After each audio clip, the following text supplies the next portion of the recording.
இந்த மாதத்தில் முக்கிய கிரகங்களின் நிலையை பற்றி பேசுகையில் ராகுவின் நிலை சாதகமாக உள்ளது மற்றும் குரு 5ஆம் வீட்டில் அமைந்துள்ளது.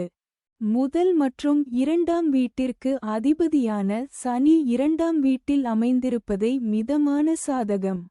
கேது 9ஆம் வீட்டில் இருக்கிறார், பாதகமான பலன்களை தரும்.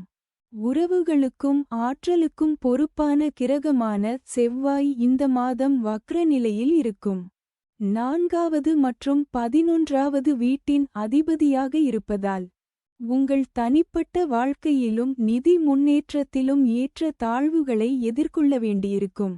வாழ்க்கை முறையிலும் குடும்பத்திலும் பல மாற்றங்கள் காணப்படும். இது தவிர உங்கள் வாழ்க்கையில் வளர்ச்சி மிதமான வேகத்தில் நிகழலாம்.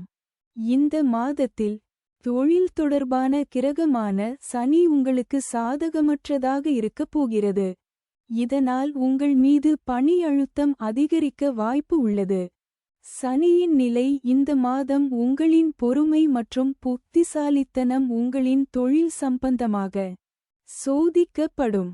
உங்கள் மேலதிகாரிகளுடனான உறவில் நீங்கள் கவனமாக இருக்க வேண்டும். கேதுவின் நிலை 9ஆம் வீட்டில் இருப்பதால் ஆன்மீக நடவடிக்கைகளில் ஆர்வம் அதிகரிக்கும். பரிகாரம்: ஓம் மாண்டாய நம என்ற மந்திரத்தை தினமும் 108 முறை சொல்லுங்கள்.